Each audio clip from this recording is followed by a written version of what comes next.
Marc Faber, bonjour. Bonjour. L'euro s'échange aujourd'hui à moins de 1 franc 10, le dollar à moins de 80 centimes. Comment voyez-vous le franc évoluer durant les prochains mois? Oui, moi j'ai l'impression à court terme, le franc est un peu surélevé et il va corriger. Mais à long terme, c'est clair que les monnaies où les gouvernements impriment de plus en plus d'argent, comme surtout les États-Unis, et je suppose aussi en Europe, ils auront besoin de plus de monétisation, que ces monnaies vont baisser à long terme contre le franc suisse. Et moi j'ai toujours maintenu que la valeur ultimate ou terminale du dollar, c'est précisément 0. Donc le dollar va disparaître?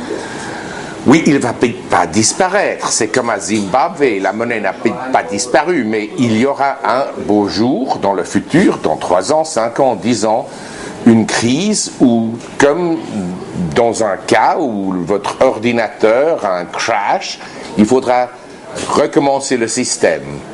Et je crois dans cette présente situation, le mieux, les monnaies les plus sûres, c'est l'argent et l'or. Les marchés sont pleins d'une deuxième récession aux États-Unis.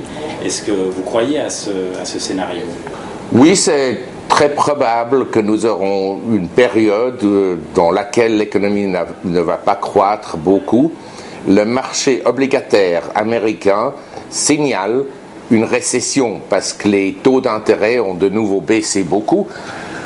Sur les 10 ans, on a maintenant des rendements de 2,7%, qui n'est naturellement pas attrayant. À long terme, c'est un investissement catastrophique, à mon avis, parce qu'on a le dollar qui est faible et les 2,7% qui ne compensent pas pour la possibilité, ou, à mon avis, la certitude que les obligations gouvernementales américaines vont perdre leur credit rating, c'est-à-dire en ce moment, ils ont encore un statut de 3 fois A.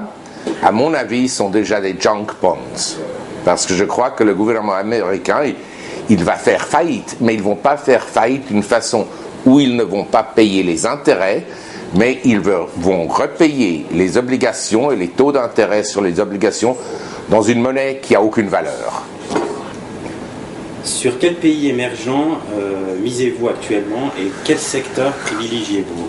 Oui, en principe, je ne vise pas sur les marchés émergents en ce moment, mais j'ai des investissements à Singapour, en Malaisie, en Thaïlande, parce que là, je trouve beaucoup d'actions qui ont des dividendes d'à peu près 5 à 6%, et les monnaies sont relativement stables et augmentent plutôt contre le dollar américain.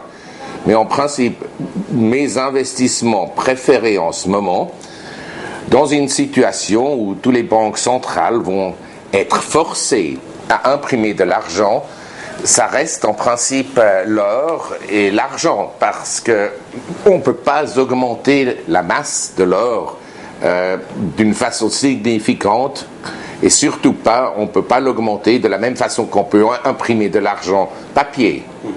Alors pour cette raison, je dis à mes investisseurs qu'ils devraient accumuler de l'or chaque mois. Bon, il y aura une correction, c'est clair, parce qu'on a augmenté passablement, mais je crois qu'à long terme, ça sera quand même un bon investissement.